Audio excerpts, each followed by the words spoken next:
Testing, testing.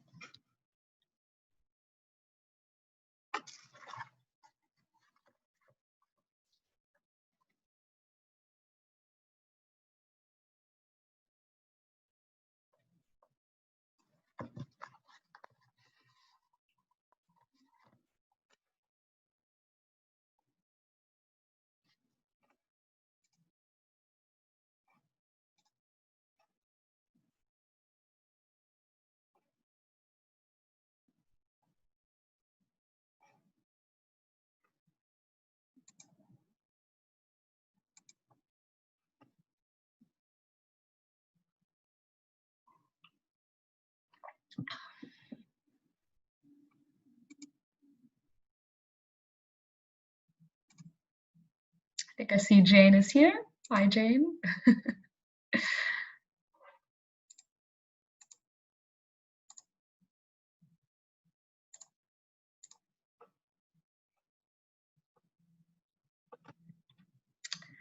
Hi, Alison.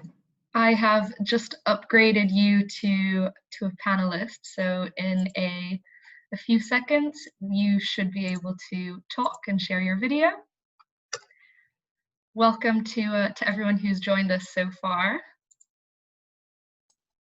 Hi, Alison. Hi there, can you hear me? I can hear you.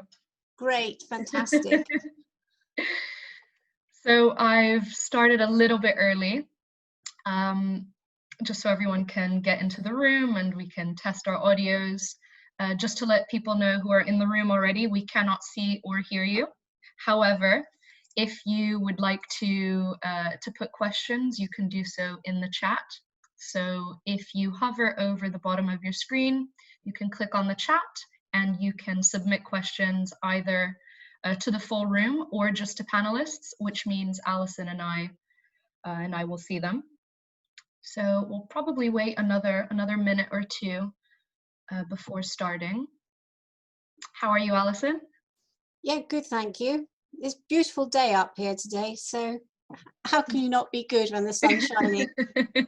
I know, here in London as well, it's so beautiful. I really envy people with gardens at the moment. Yeah, we're lucky because we're based in the Yorkshire Dales, so we've got a very big garden that we can actually enjoy. I know, in fact, I love privileged. when I've come up to see you, the commute is incredible. It's just this lovely walk through the beautiful rolling hills. Yes, and they're full of lambs at the moment, so oh, it's great. Yeah. How lovely. Yeah, I'll just wait a little bit longer. For people who've just joined, I was just explaining that you're welcome to ask questions during the webinar, and we'll try our best to answer everything. A few people have submitted questions in advance, which is great, and we will definitely get through those. But if you have anything that comes up while someone is speaking, feel free to pop them in the chat. You can send them to all panelists, which means just Alison and I will see it, or you can share it with the room. And we've got some really great speakers today, so really excited to have this webinar with everyone. So Alison, shall we get started? Yep, I think that's a good plan. Yeah. Great. So thank you to everyone for joining us today. So we're going to be going through the process of Altrui egg donation, answering some of the questions that people may have on the current climate. We're also going to hear from people who've been through egg donation themselves. So we have a wonderful recipient and a truly incredible donor on the line as well that we'll hear from a little bit later. And without further ado, I'm going to pass things over to Alison to talk a little bit about this session today and the speakers who are going to be joining us. Thanks, Julia.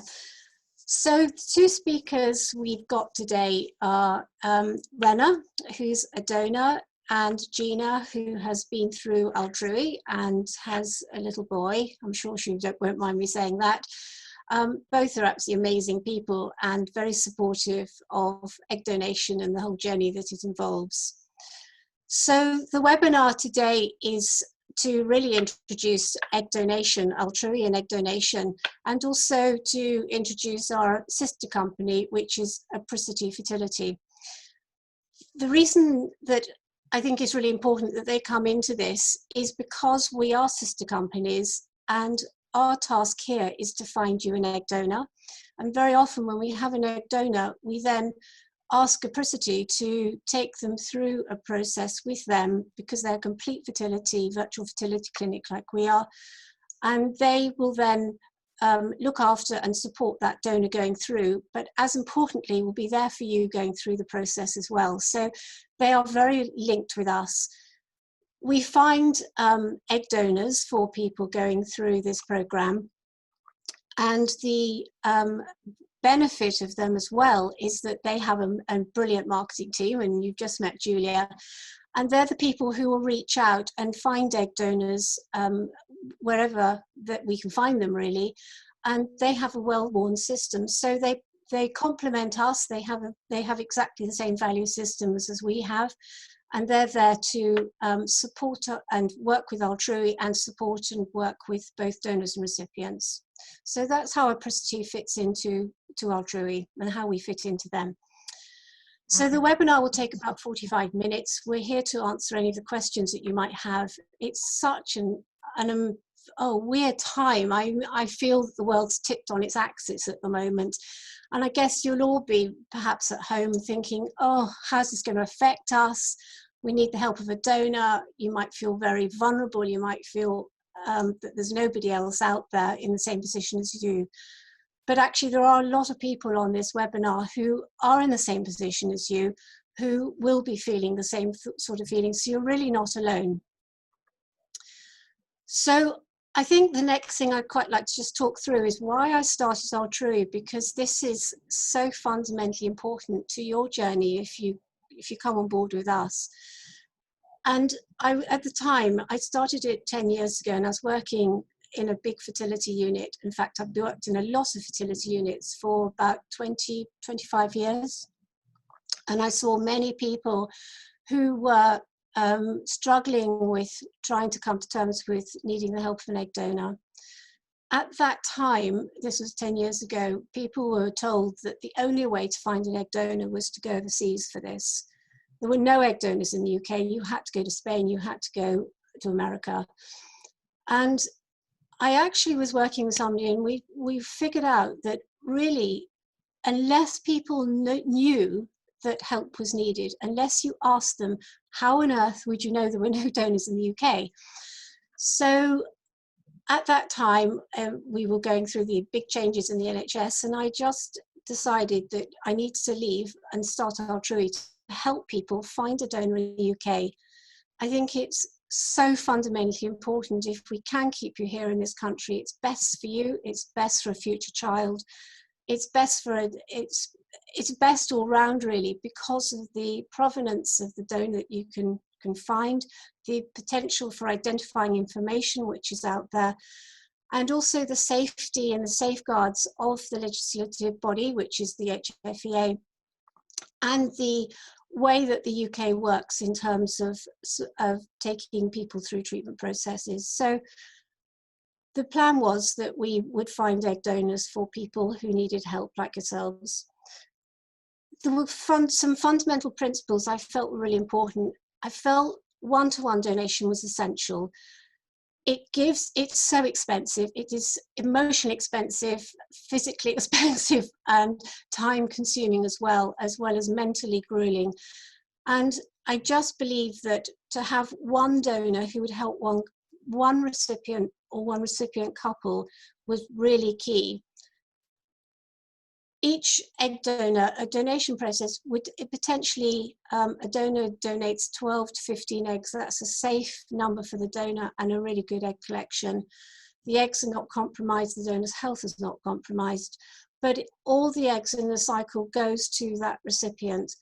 And that is really important because there are two reasons. One is that if somebody didn't get pregnant the first time, there's potentially a backup of blastocyst to use for subsequent cycles. But the second reason was that it would enable people to have a family, all who are genetically related. And I think that that's what was so exciting, because we now have, I think, about 6 families who've got 3 or 4 children from one donation back in 2011 when we really started this. So for those 2 reasons, it was important. It is extremely cost effective, because if you go through an egg sharing scheme or any other scheme for egg donation, once you've gone through that process, you don't get pregnant, you've got to start all over again, finding a donor and starting off from square one.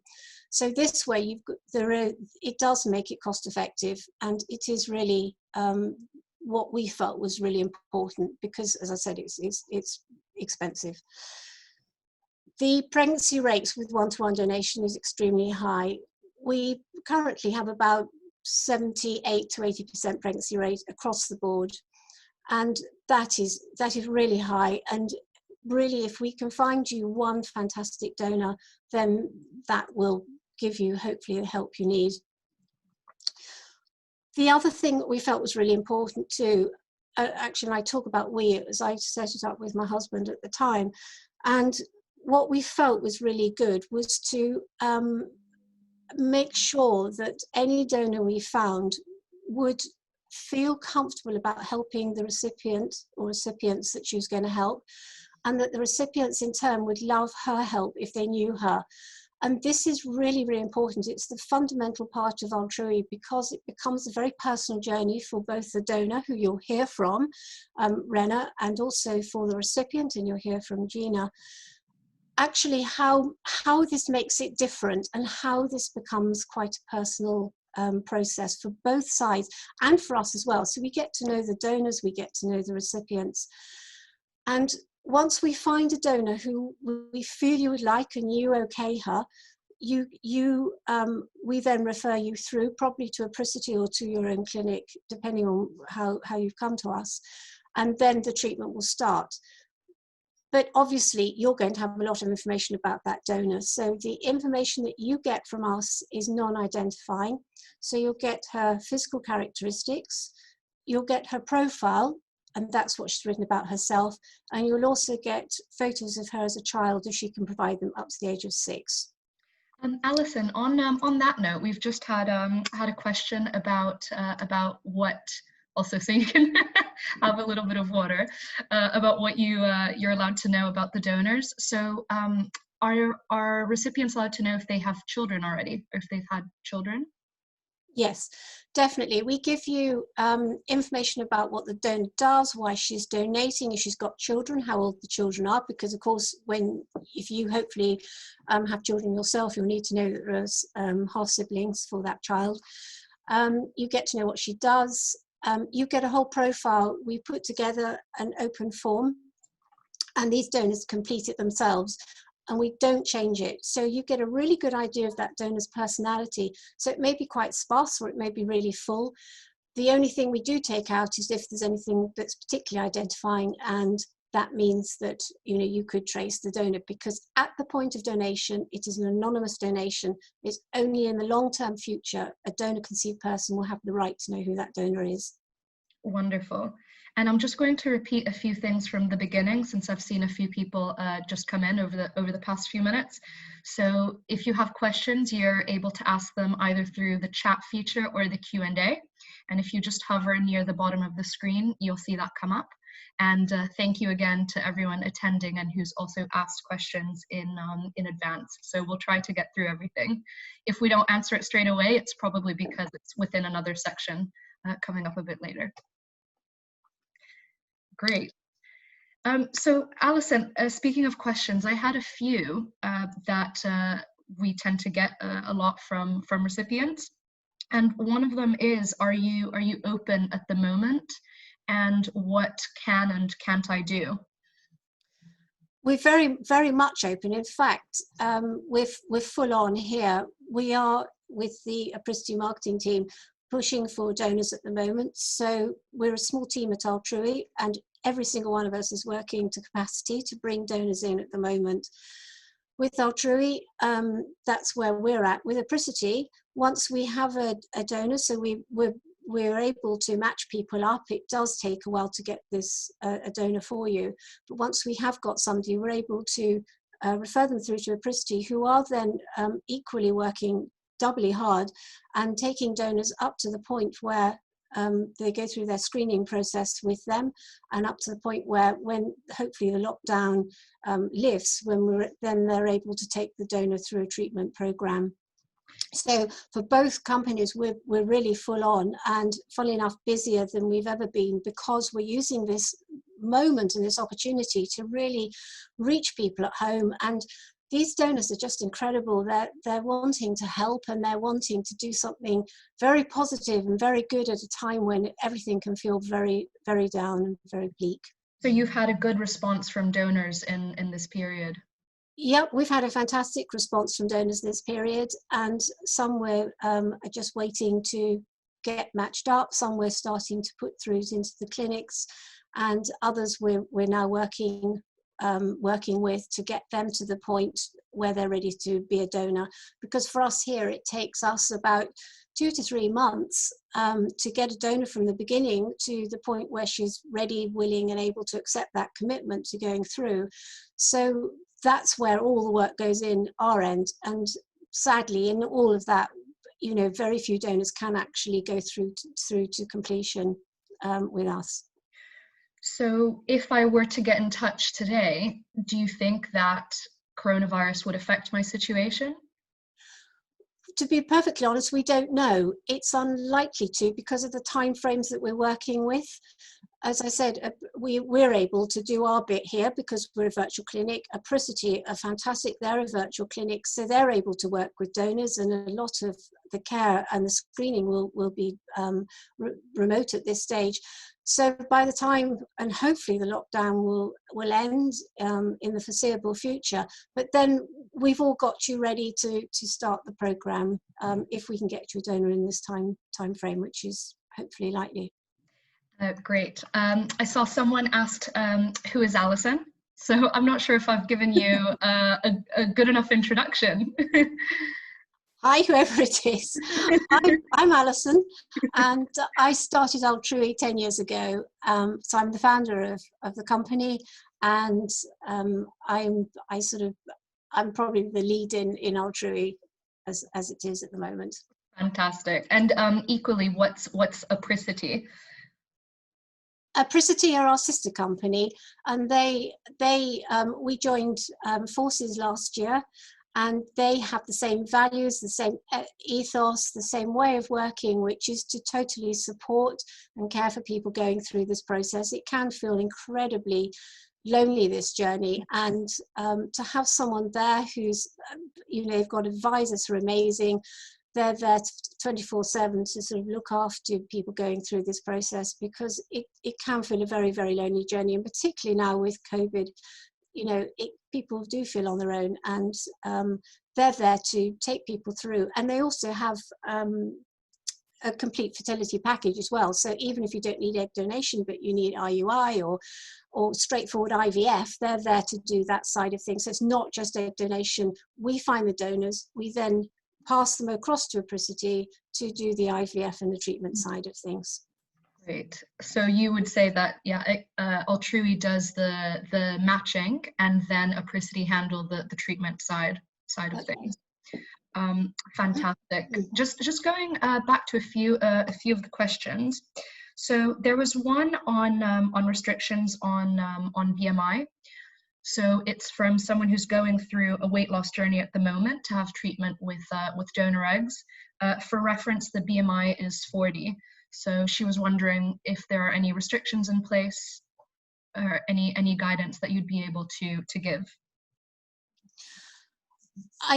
BMI is an interesting one, because it's worked out in terms of your height and your weight. And some people actually have quite high BMIs, but they're very muscular. They don't have a huge, huge amount of what's a polite word, I suppose, excess weight. With fertility, it's ideal if you can get your BMI down below 35. With us, it's not so important, because we're here. We have no we don't do that side of things. We find you a donor, but once you get into a clinic, they will want your BMI to be probably below 35. The lower you get down to 30, it's best. And the reason for that is it prevents a lot of medical complications that can arise with a pregnancy.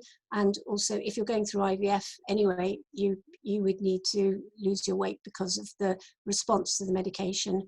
So whoever it is, I take my hat off to you, because at the moment, I think after Easter and everything else going on, it's difficult losing weight, but you keep it up, because actually it's only a good thing to do. Just a few other questions that are coming in. Do donors do genetic screens? And do you check with the genetic tests from the sperm donor or father?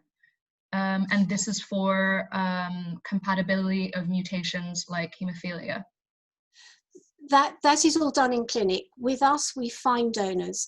As soon as we found you a donor, you're happy with that donor, we pass you through to Fertility or a sister clinic that we're working with. They do all of that side of the process with you. What we do here at Altrui is when donors come to us, we take them through a very basic assessment to find out if there's any reason why they shouldn't donate. And that goes into their genetic history, their medical history, their mental health issues. And we actually weed out a number of people, unfortunately, who just could not even donate.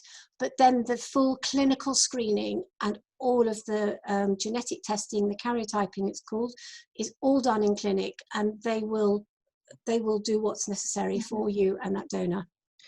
So following, I see that there are a few more clinical questions, so I'll ask them to see if you can offer any guidance. However, maybe we could look at doing a joint webinar later on with Fertility.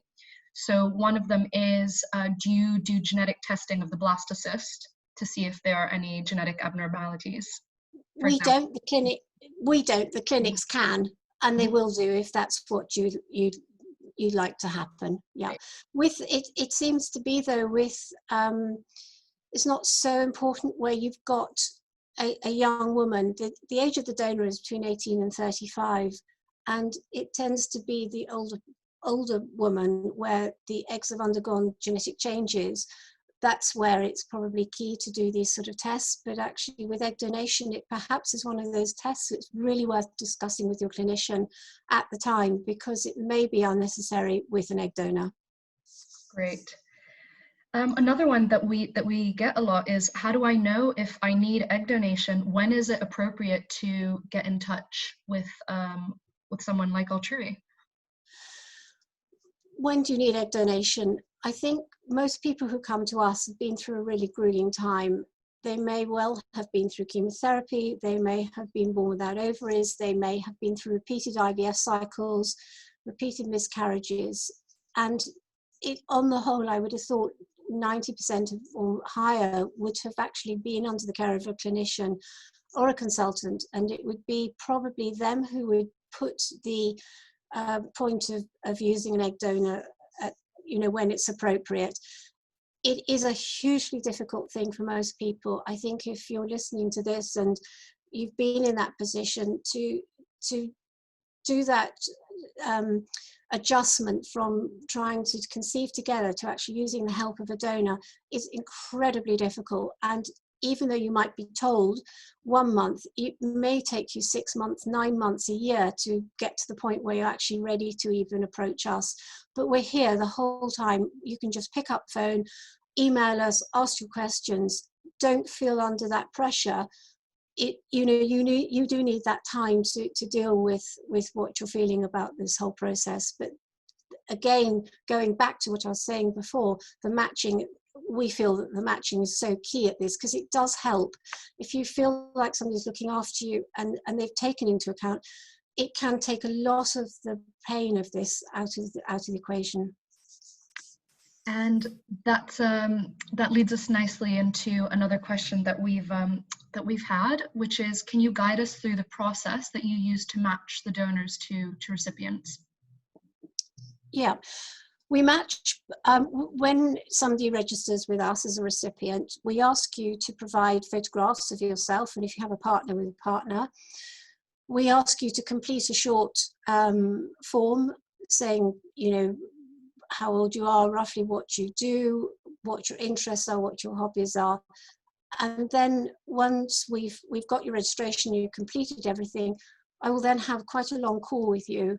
And that's a very personal call. It's actually to find out what your journey's been like, because it's really interesting how people have arrived at this point, and the time it's taken, and it gives me an idea of the sort of people you are, the sort of things you like doing, and I'll find out from you the sort of person you'd like to help you.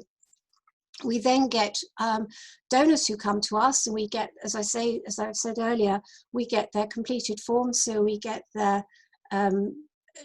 again photographs of them, and we get photographs of them as a child. We get their completed profiles, and we get their details.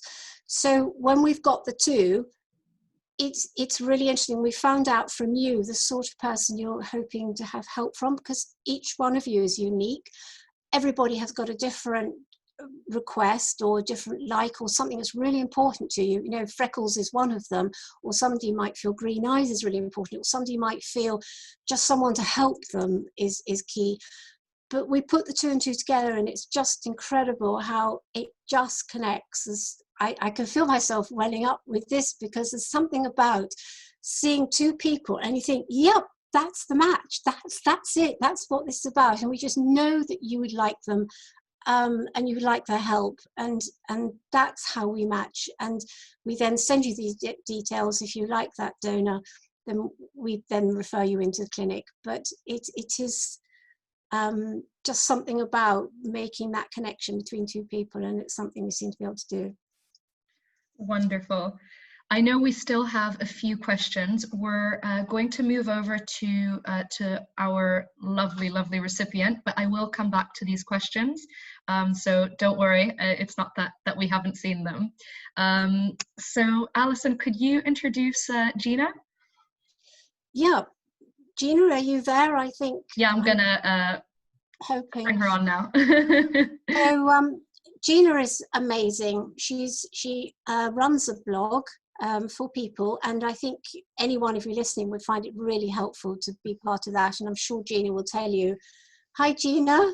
Hi everyone. Hello Alison. Hi Julia. Hello everyone. Hi. I was just for joining us. I was just introducing you, Gina, just to say how amazing you've been, and you've been through the Altrui process, and you have a little boy, and you also run a blog. And I was just saying how probably incredibly valuable that is at a time like this for people considering egg donation and having a lot of concerns and worries about it alongside everything else that's going on in the world at the moment. Wonderful. So I might pass it across to you too. Can you hear me all right? Yeah. I can hear you. Hopefully everyone else can hear Gina. If you have any questions, just let us know. Gina, I think it would be really helpful for everyone to know how you came to egg donation, and maybe a little bit about the journey. Yeah, absolutely. So hi everyone, my name's Gina. I'm 46. I have a 9-month-old baby who's called George, currently having his lunch. I've got quite a similar story, I guess, to most of you, in that I got married and I thought the next step was to have a baby. I did achieve a pregnancy, but unfortunately that didn't go anywhere. I then sought help because I never actually got pregnant on my own again. So I went to see a consultant. I got referred to have IVF, and 6 cycles of IVF later, and about 4.5 years on from that, I still hadn't managed to get where I wanted to be. And again, I'm sure that everybody who is listening, when you start fertility treatment, you're full of hope that things are going to work out for you, and you're desperately clinging to that hope. By the time I'd got to IVF number 6, I really felt like I had run out of hope, and I felt desperately sad that I was never going to achieve the family that I had wanted.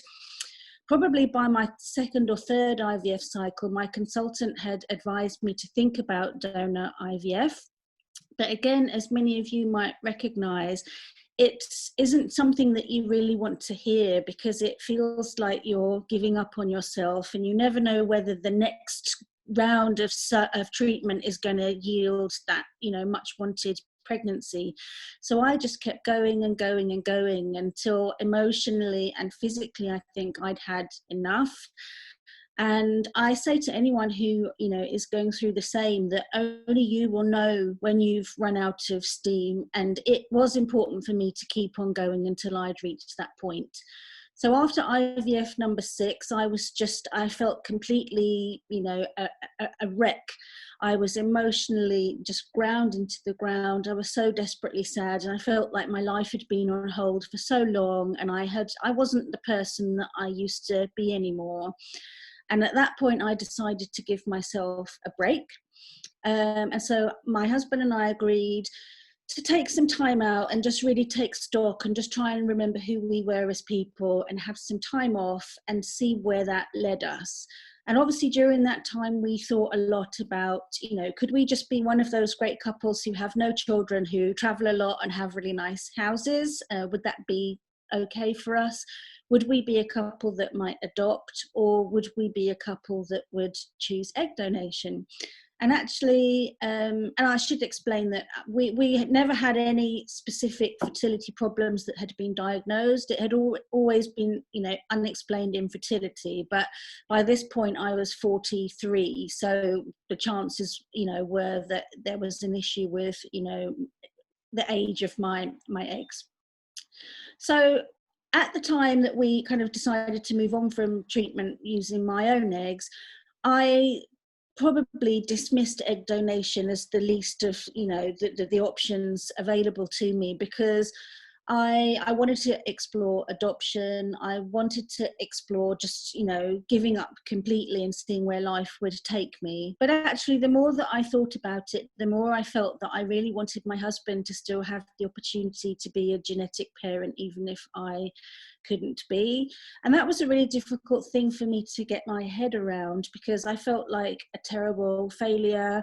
I felt like I was meddling with nature. I had so many questions, and I'm somebody who tends to overthink quite a lot. I had so many questions and concerns about, you know, was it the right thing to do morally? Was it the right thing to do for myself and my husband? Would I be able to cope with it? And during that time, which actually was a year I took to think about this, I spent a lot of time, both my husband and I together and me individually, seeing a counsellor, which I would recommend. And I'm sure everyone who is listening has either done that already or is thinking about it. But I became really reliant on seeing a counsellor to help me work through all the thousands of questions and worries and what-if scenarios that I was creating in my head, because actually I started to really drive myself crazy.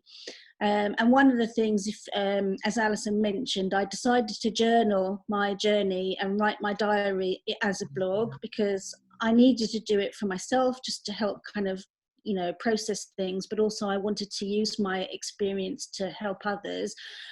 I wrote a list of all the questions and concerns that I had. And then my counsellor said to me, why don't you go through them and cross off anything that any other person, like a normal parent, would feel? So I did that. And actually it really helped me to process my thoughts. You know, it was things like, you know, what if my baby grows up and hates me? Well, any parent could say that. Or, you know, those kind of things that you lie awake worrying about.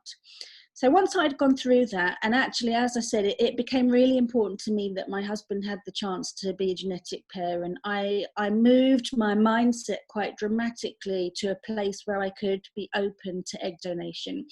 But I still wasn't ready to say yes. So actually, quite reluctantly, I agreed to go to an Altrui open evening, which is the equivalent of what we're doing here. And again, my counsellor had suggested it. She didn't push me, but she said, I think it would really help you. And it was attending this very meeting that I think changed my perspective and just changed my life completely. So at that meeting, I heard from a donor, I heard from an adult who had been a donor conceived child, and I heard from a donor recipient. And all three of them had really amazing stories to tell. But actually listening to the recipient was so important for me, because she talked through all the same thousands of questions that I had, the confusions, that sense of failure, the sense of I don't know where to go next. And then she had this beautiful child, and actually she had the child with her at the meeting I went to. And he seemed very happy, very normal. He knew that he had been donor conceived. He was very comfortable with it. And, you know, it gave me hope that I could just be a regular parent, and maybe some of the concerns I had, I just needed to park and take a leap of faith. So that meeting really changed my life. And I think a week after that, I wrote an email to Alison and said, I'm ready. Just before I talk a little bit about what happened next, I think there's one thing that took me to Altruy in particular. And again, my consultant, I was having IVF through Boston Place in London. My consultant had recommended some different routes for getting an egg donor. So going abroad or going through the UK. And I think things have changed a little bit now, because obviously with all the home genetic testing and things, anonymity is a different kind of ball game to what it was then.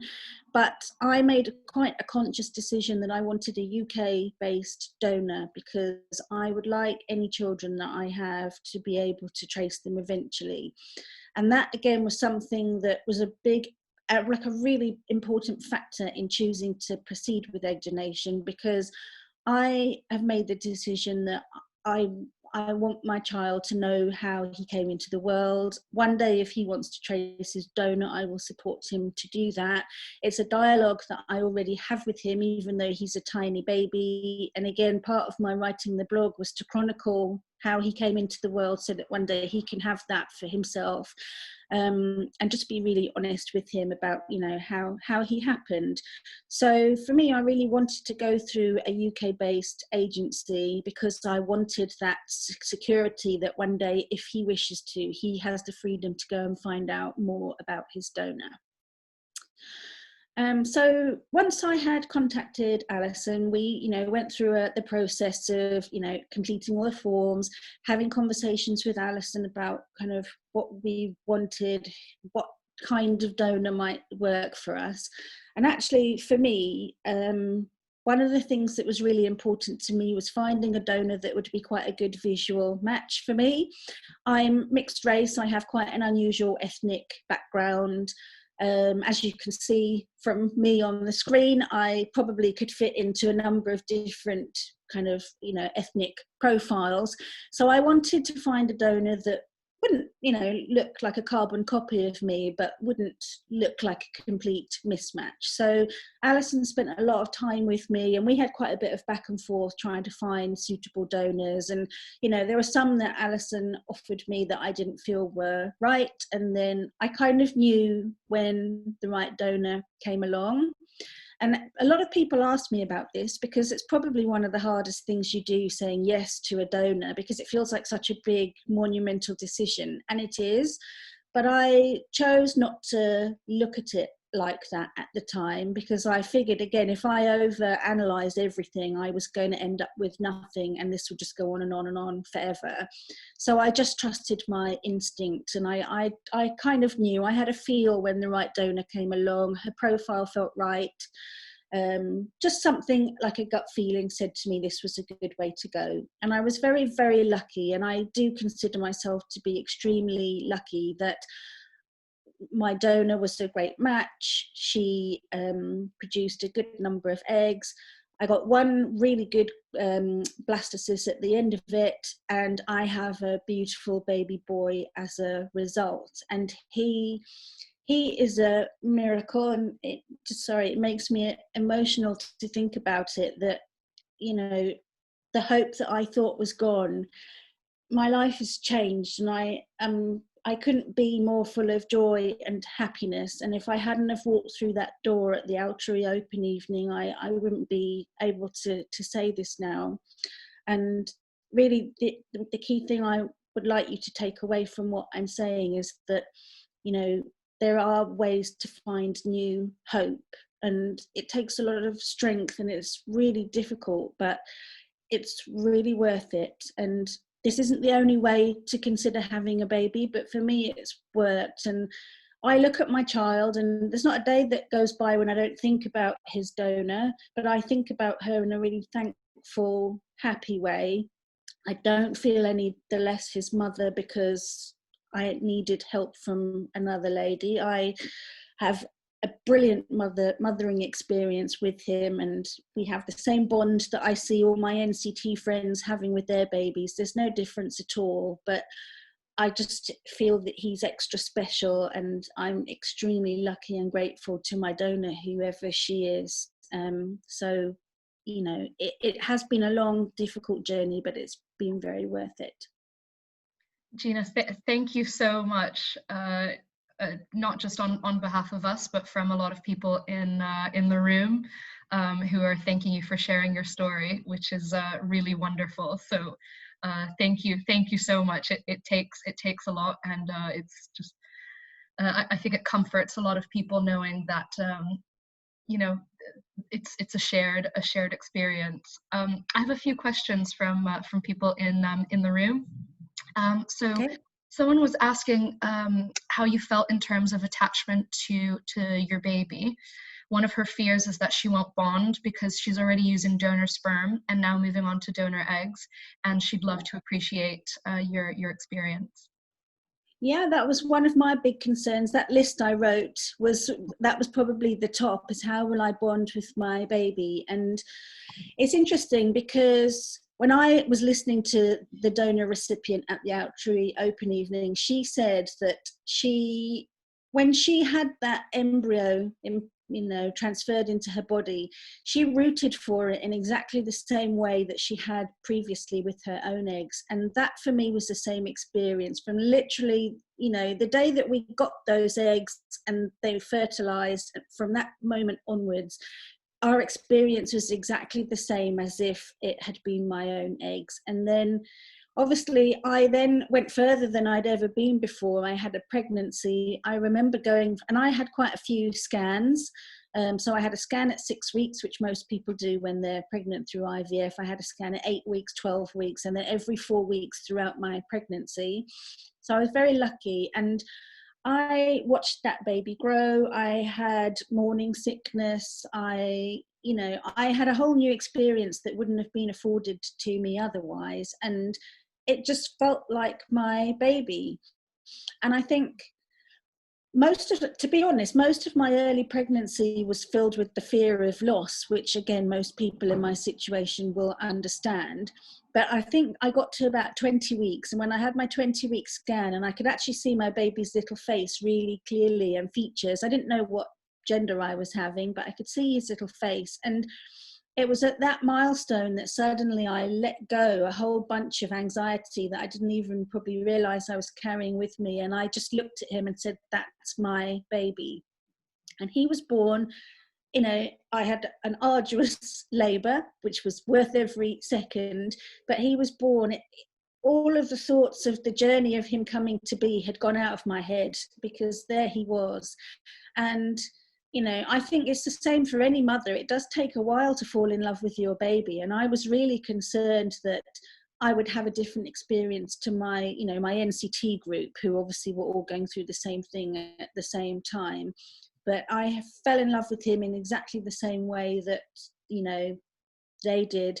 And honestly, I say it to my husband every day. I didn't know it was possible to love somebody that much. It's a deep, guttural love that you would never feel for anybody else but your child. So I think it's a natural thing. And, that's one of the beauties of egg donation versus, other methods of having children, is that you get that pregnancy experience. I'm still breastfeeding, and again, that's a brilliant experience for that closeness. So I think, it's just something that will come.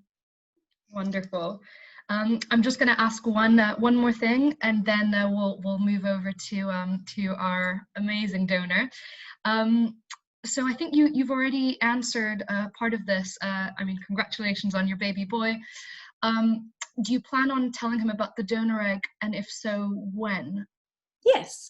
So I already talked to him about it, even though he's only 9 months and hasn't got a clue what I'm talking about. I've got all his scan photos, and actually I'm using some of the lockdown time to make him a scrapbook. So I'm almost writing him his own story, which is a little fairy tale. And I look at the Donor Conception Network. They have a lot of useful stuff about language for, talking to a donor conceived child. So I find that really useful. But I'm almost writing him his own children's book, which is the story of George. And it starts with mummy and daddy, having lots of love to give a baby. And then mummy needed some help from another kind lady, and that kind of thing. So I intend to talk to him right from now. The other thing that I've done as well is, obviously my blog is for him. It's, it's my journey. It's the highs and lows, the good, the bad and the ugly of how he came to be, with a very, very happy ending, obviously. And that blog I will continue to write, because as he grows, my experience of being a donor recipient and his experience of being a donor conceived child will evolve. So that's something I can keep doing for him. The other thing that I found it really important Gina, to do was could you share your blog as well, since we've had a few people ask? Yeah, I can put it on the chat. Wonderful, great. What was I going to say? The other thing I found it really important to do was to surround him with friends and family who know his journey. So despite the fact that I'm writing a blog which is very public to anyone who wants to see it, I was very choosy as to who I told about what I was doing. Not because I wanted to be secretive, and not because I felt a stigma to it, but because I felt that it was my business, and also it was his business and his story to kind of unfold. So I decided that I only really wanted to tell people that were close to us in our kind of direct sphere, so my closest friends and obviously my family.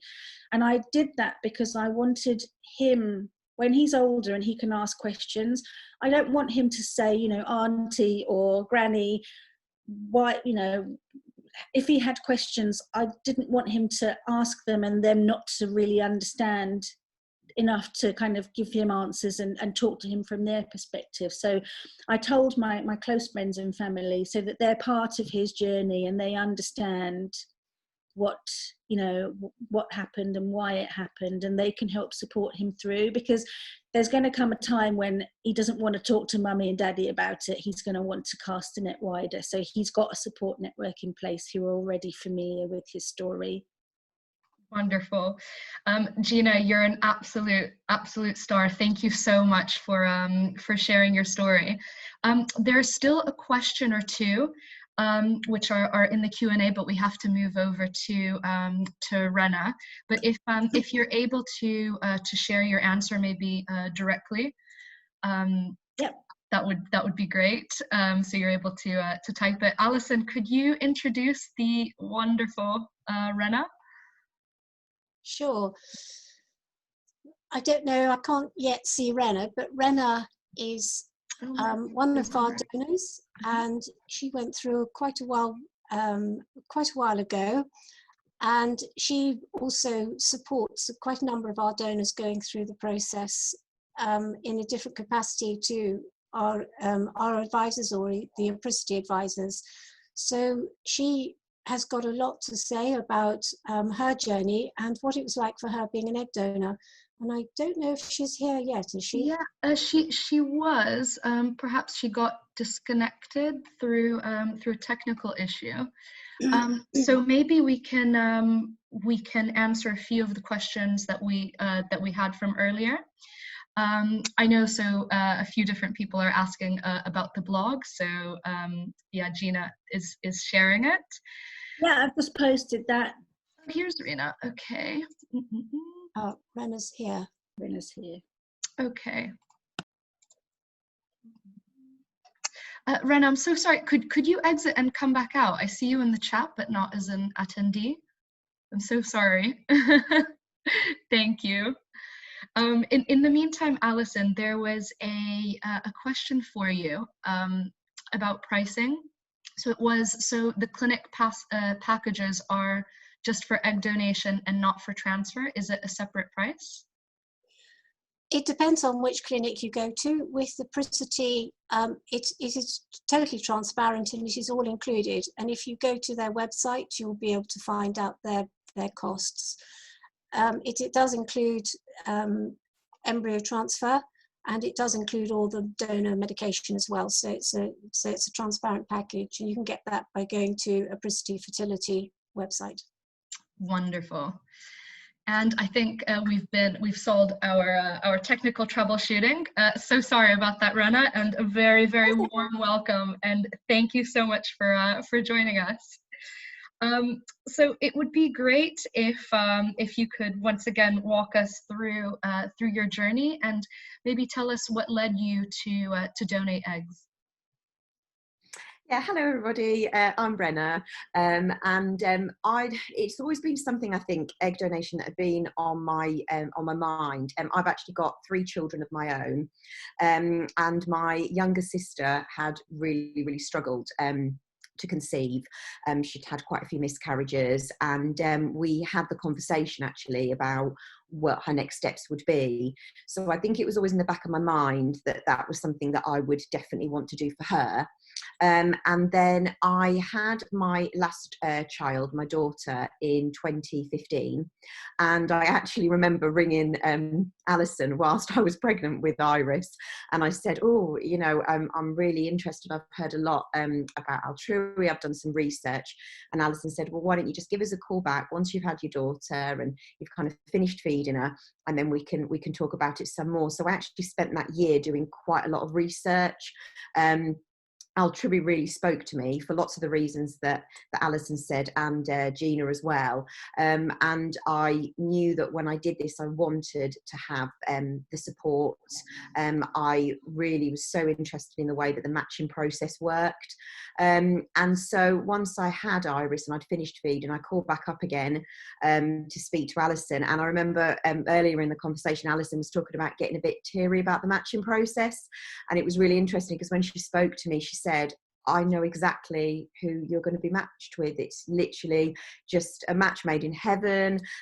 You would be really good friends, you know, if this wasn't an anonymous donation. And it really happened really quite quickly for me once I made that phone call, because there was a couple that Alison knew she wanted to match with straight away. So I think for me, it was the start of thinking about it. Was obviously my sister struggling with her fertility, but also I knew I'd finished my family, and I knew that I was so lucky that I was able to have my children quite easily. And I just thought, well, actually, this isn't the case for a lot of people.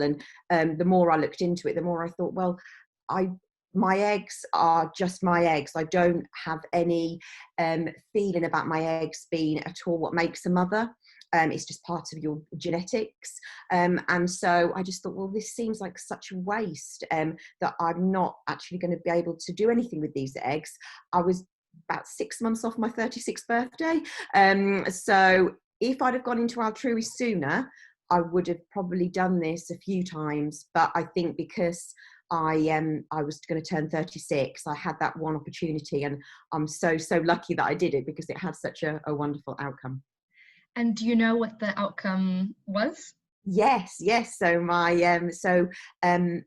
donated in 2017, and my recipients had a little girl at the end of that year, and they're currently pregnant with twins. Oh wow! Amazing. That's so wonderful. And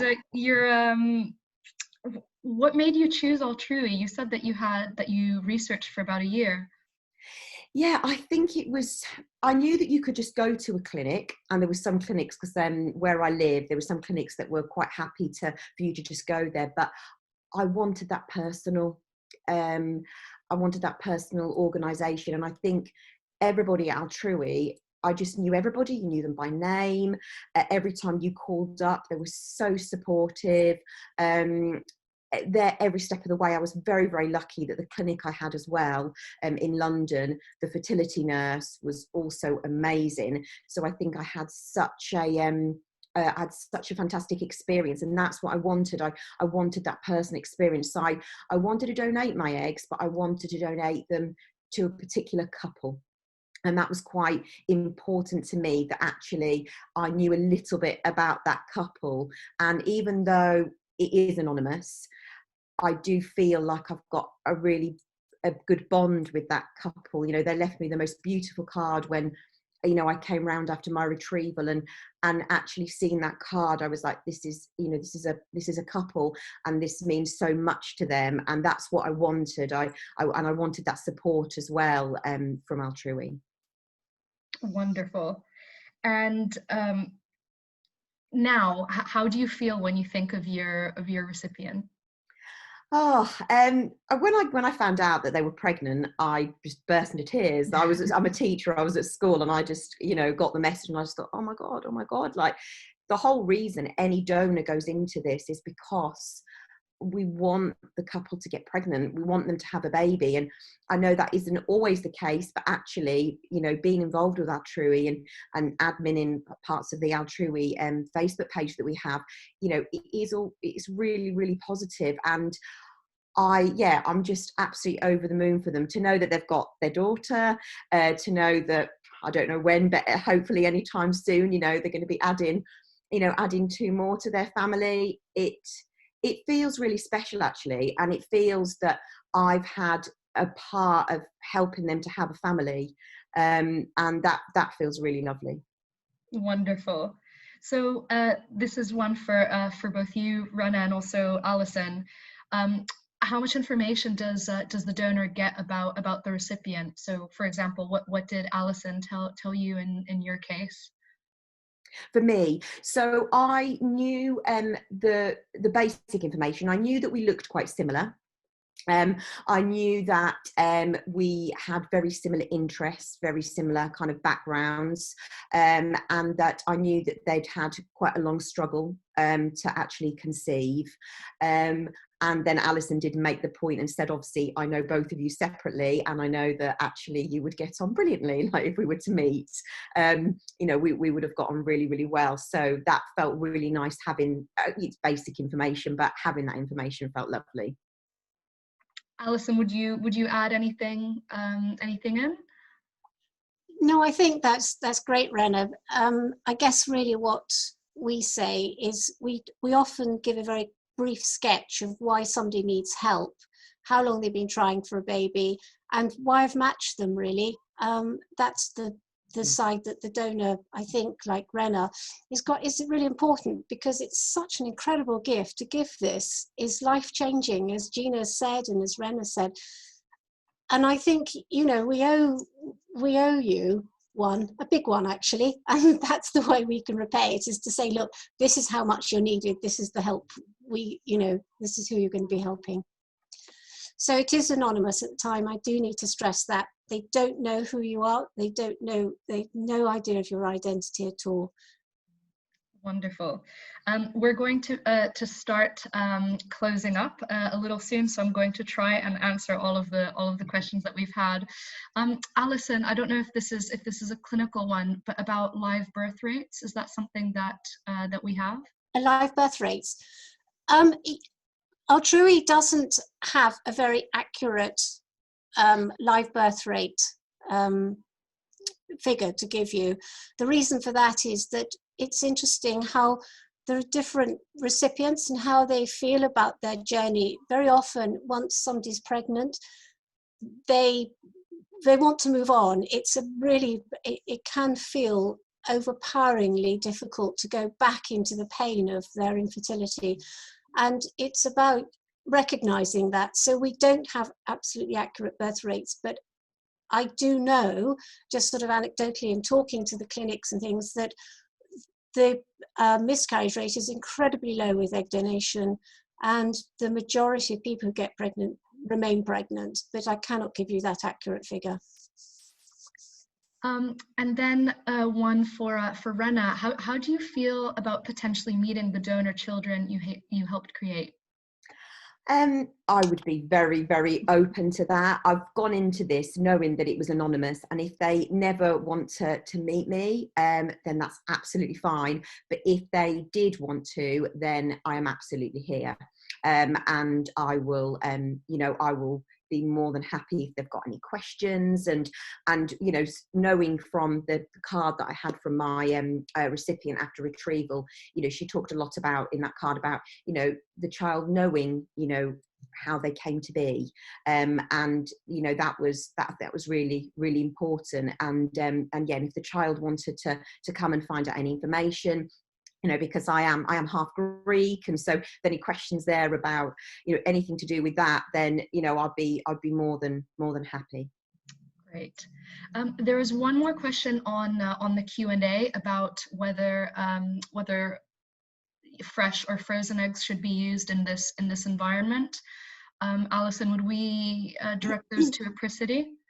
I think in this case, it's fresh eggs is what we do. It's absolutely the right way.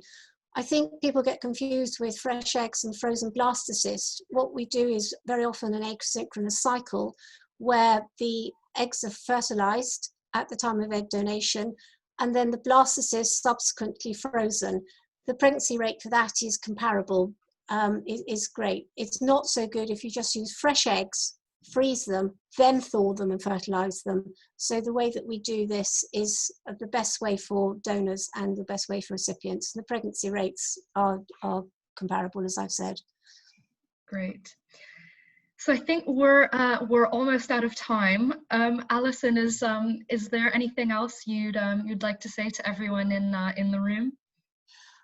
Well, thank you very much, all of you, for coming. Of course, particularly Gina and Rena. You've just been so enlightening. It's to listen to you both. I realised why I started Dodgery. It really is such an amazing thing to be able to help with for us.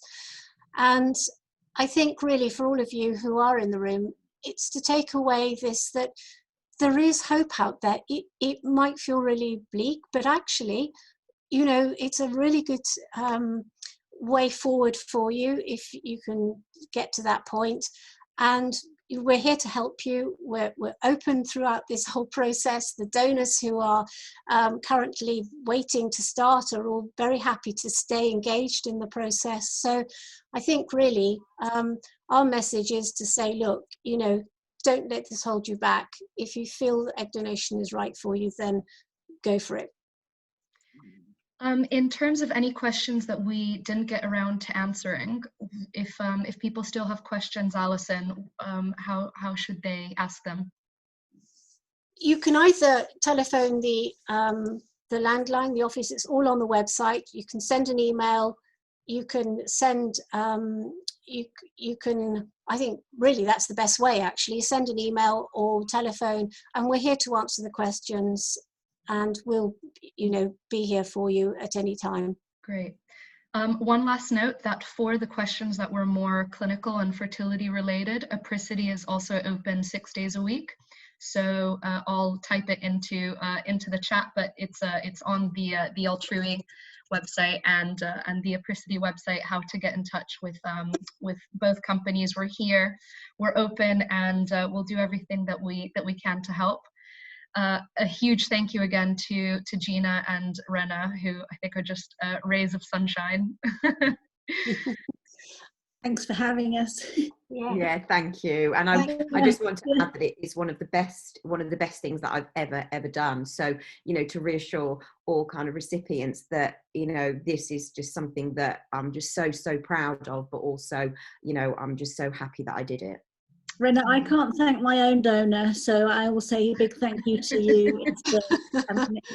What you've done is amazing. Thank you. Oh, thank you. Brilliant. Wonderful.